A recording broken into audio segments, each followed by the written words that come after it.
Welcome to the hot seat. I am Meg Muir. So, what's going on in the world of women in trucking? We're about to find out. In the hot seat today, we have Ellen Voie. She's the founder of the Women in Trucking Association. Ellen, welcome to the hot seat. Women weren't very well represented in the industry, especially as drivers. And the industry really wasn't doing a lot to bring women into the industry. And so that's when I founded Women in Trucking. That's amazing. Yeah, such a cool background and story, and start to finish. What you've grown it to be is also absolutely incredible. Can you talk to us more about the organization and how it came to be what it is today? Sure, I started the association as a trade, a trade professional organization. So it's what we call 501c6, which means that it's supported by dues, and so it's a membership organization. And the first Yeah. year, our goal, I put together a board of directors and had all the legal paperwork done. And the first year, our goal was to hit 500 members, which we did. Mhm. And the momentum has never slowed down. I mean, we've grown year over year, and we're currently at about 8,000 members in 10 countries. And what is most fascinating is that our mission has never changed. It's to encourage the employment of women in the industry, to address obstacles, and then to celebrate success, which means telling their stories and highlighting pioneers. Sure. But you should be interested in knowing that not only do we have women who are members, but about 15% of our members are men who join because they support our mission. So even though it's women in trucking, it's not necessarily for women as much as it's about women. Yeah, I think that that's really neat that you do have diversity within the group with a shared common mission, and men that are engaged in that organization. I think that's wonderful. So the industry, I've been in it for 12 years. My background's also in trucking, and I've seen a lot of changes over that short period of time. Really curious from your point of view, what changes have you seen in this space since forming Women in Trucking? The biggest change I've seen since 2007 is that carriers are recognizing what women bring to the industry. In early days, they were just like, oh, wow, we can have another driver. We don't care about their age, their gender, their ethnicity. We just need another driver. And I didn't have data. Nobody really separated their data by gender. But I mean, I could extrapolate from the automobile industry, but that was difficult to transfer to commercial drivers. Now I have data, lots of data, and I can say that female commercial drivers are safer, better with equipment, better with customers, better with paperwork. Women in the C level and in the director positions and boards are risk averse, Mhm. which means, and they make decisions differently than men, which means maybe considering more options, things like that. So, what women bring to the industry is net profits.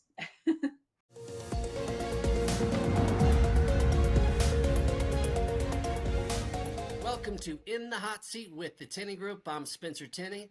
It's good to be with you. Today, I'm very excited about our guest, President and Chief Operating Officer of the American Transportation Research Institute, the famous Rebecca Brewster. Rebecca, welcome to the Hot Seat. Well, thank you, Spencer. I'm not sure about the famous, but it's certainly my pleasure to be with you today. Well, I've seen you take some heat, but we're going to see how much heat you can take in the hot seat today. So I'm looking forward to mix this up. But before we do, would you just take maybe 20, 30 seconds for those that maybe not be familiar with your great organization? Just tell us a little bit about the work that you're doing over there at ATRI. Absolutely. So, ATRI is the trucking industry's not for profit research organization. And we have one primary mission, and that's research to improve the industry's safety and productivity. And one of the hallmarks at ATRI is that in fulfillment of our mission, we provide all of our research free of charge. And so you and I are going to talk about one of our probably most popular annual studies, our top industry issues survey.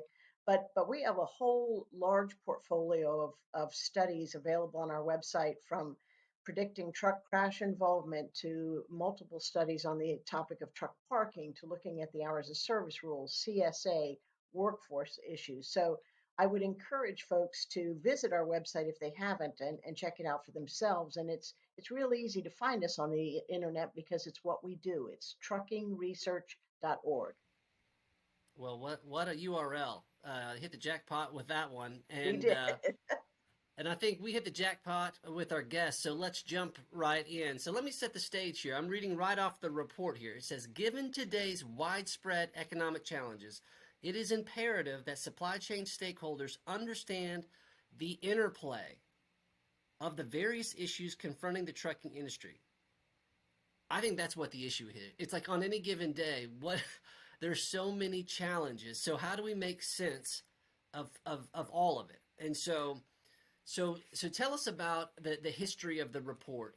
This is like, as you mentioned, there's a tremendous treasure chest of different resources within your organization. Why is this report so critical, and does it draw such a large audience and intrigue within the industry? So we actually started this in 2005 at the request of then chairman of the American Trucking Associations, Fred Burns, who felt that the industry at that time was being too reactive to the issues that it was confronting.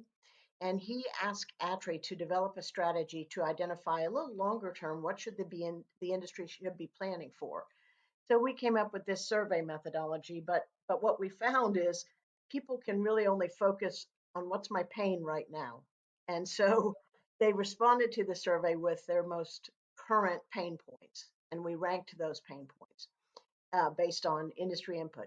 But I think, Spencer, the real value or the real compelling part of it is the industry also, through this survey and report, ranks strategies that they feel the industry should be pursuing. So those might be federal advocacy, state level advocacy, education and outreach, or in many cases, additional research that's needed. And that's where ATRI takes the findings of the survey and puts them to use with our research advisory committee. So we started in 2005, it became an annual survey. And really, because we've been doing it now for 18 years, it really has become a great indicator of sort of what's going on in the industry as we see various issues ebb and flow from the out into the top 10, out of the top 10. Some never leave the top 10. Some make a one-time appearance based on what's going on. But it really is a great timeline for looking at what's going on in the industry. And we get motor carriers from C-suite to technicians to dispatchers to sales folks. We get professional truck drivers, owner operators, and company drivers. We get law enforcement. We get government folks. Everyone who has a nexus to trucking is invited to take part in this survey. And this year we had over 4,200 survey respondents. Yeah, and to that point, I'm looking at some of the stats here, and it looks like the professional truck drivers make up the 47.2%. Motor carrier executives and personnel, 38.8%. 14% of those were industry stakeholders, and then another, I guess that included suppliers, driver trainers, and the law enforcement. Like so, a broad swath, different vantage points, and I think that's what makes it valuable.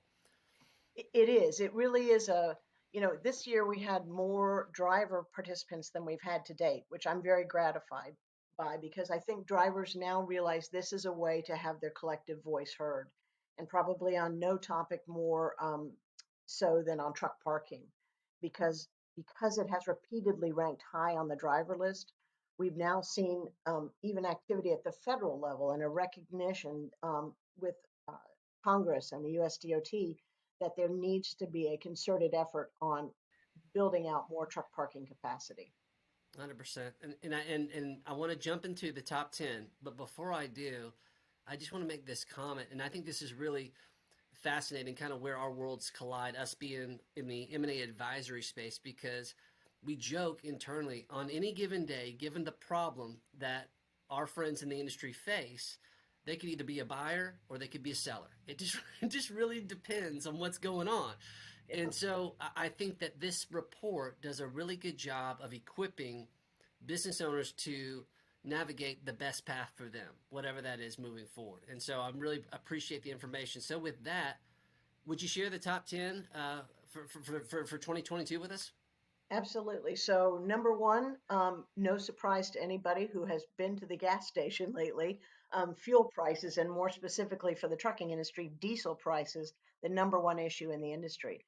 And we had actually not seen fuel prices in the top 10 since 2013. So, it reemerged this year as the number one issue overall. Number two, driver shortage, which had been the number one issue for 5 years in a row. And as I tell people, it's not that the driver shortage got any better this year. It's just that fuel prices were so impactful for everyone, regardless of fleet size. But certainly at the mid and small fleet size and owner operators really feeling that pain at the pump. Number three, the issue I mentioned earlier, truck parking. And again, you think about how many drivers we had respond to the survey. Nearly 50% of the respondents were drivers. You understand why truck parking ranks so high. Number four, driver compensation. Rounding out the top five, the state of the nation's economy. And we hadn't seen that one on the top 10 list since 2020. So those were our top five.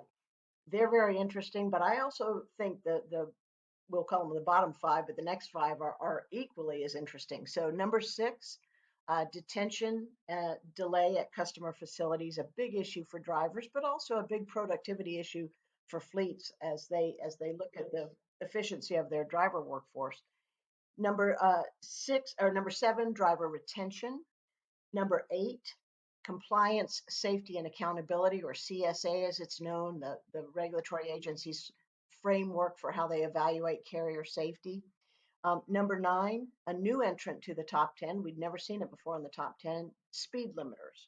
And we know that earlier this year, FMCSA issued a notice of intent to enter into a speed limiter rulemaking next year in 2023. So lots of concern, particularly on the part of drivers on what that will look like.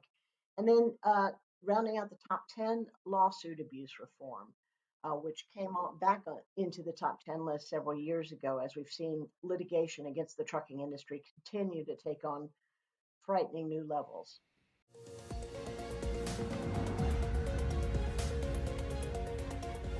In the hot seat, I'm Meg Muir. It's good to be with you.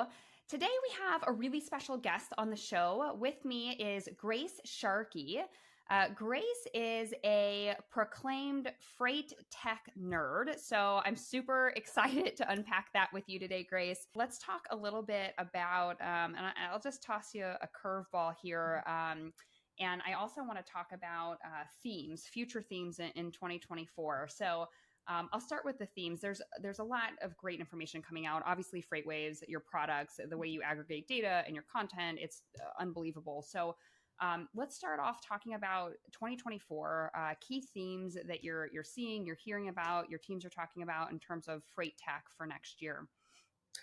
Yeah, I think there's probably three major ones, and maybe one that might surprise you, might anger the audience a little bit. But one, I'm going to go with carriers.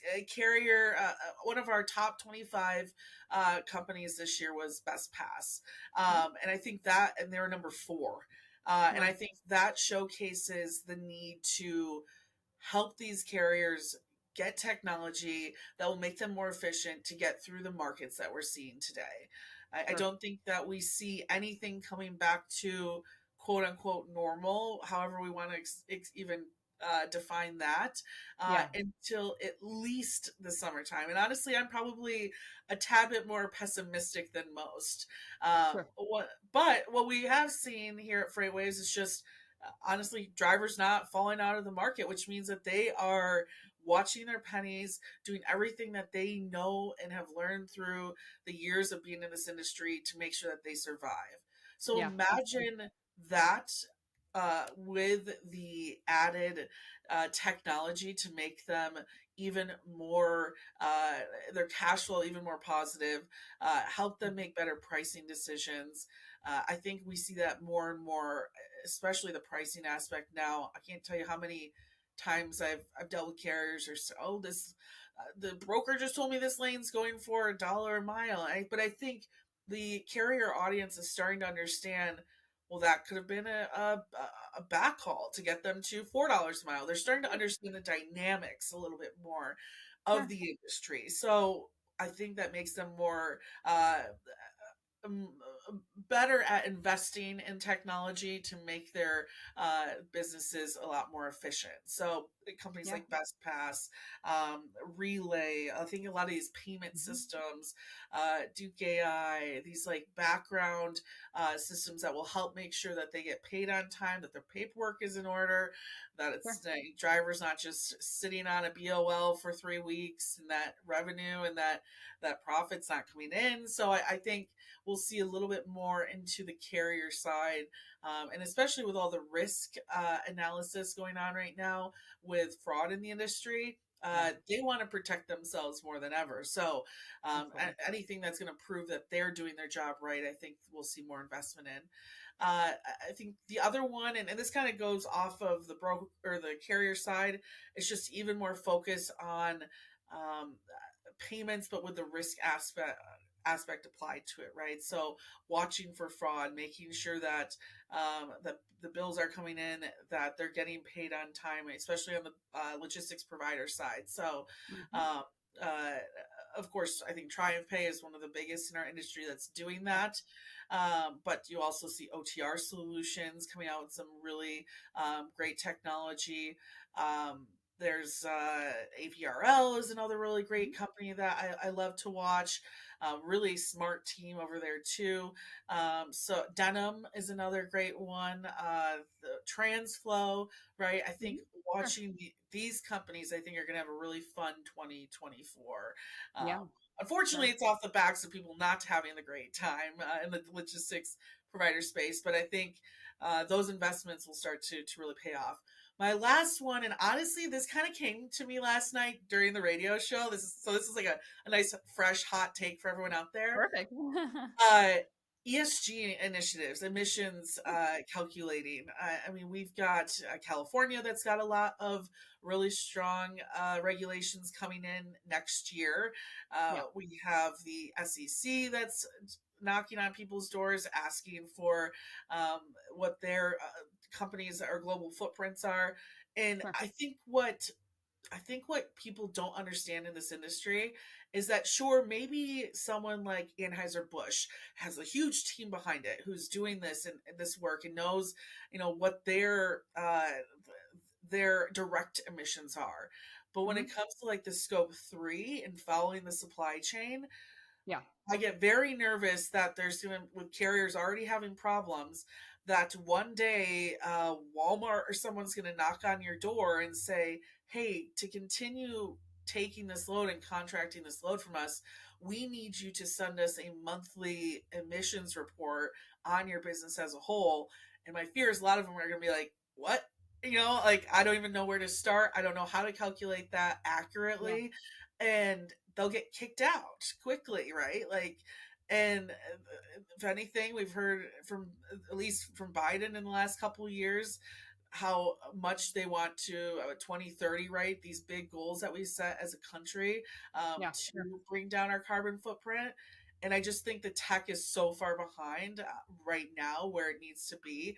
So I'm very interested as these regulations start to hit next year, what we start to see come out, what companies are coming out with some really great solutions. I mean, there's even stuff that we've lightly worked on and promoted this last year in that space. So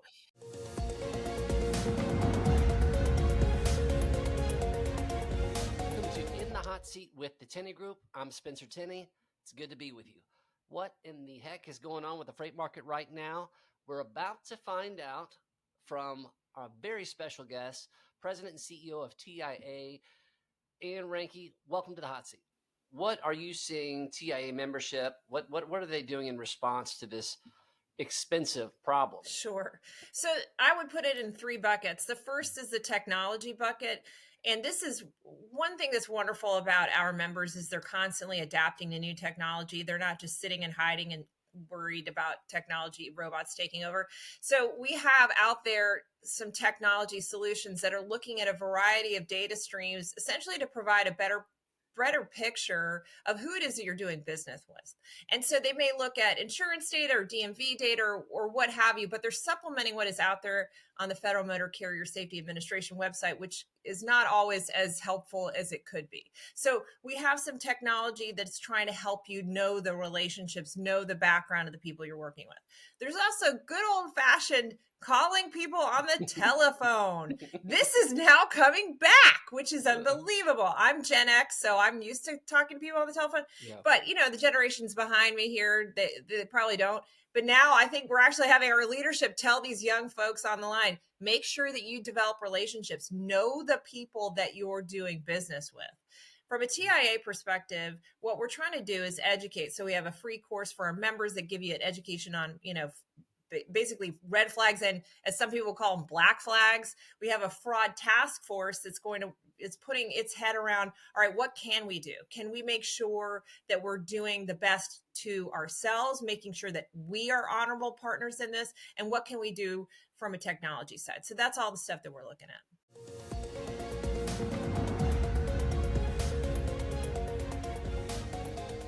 Welcome to In the Hot Seat with the Tenney Group. I'm Spencer Tenney. It's good to be with you. How do we create pathways to decarbonize the transport sector? I have someone here who's going to give us a little lens into that process with me. Emily Phillips, founder of E.MISSION Advisory, is with us. Emily, welcome to the Hot Seat. There's a huge focus to try and figure out the best way or multiple best ways to decarbonize. Within transportation itself, the carriers are starting to care because, again, as I mentioned, they're being asked to do something about it, whether that's provide actual solutions through zero emission equipment or report on their greenhouse gas emissions or provide a strategy. And so it's something that is popping up on a more frequent basis from a business standpoint for those carriers. And it's something that many of them are just now trying to figure out how to address and may not have the skills or the tool set or the understanding of how to best go about doing it.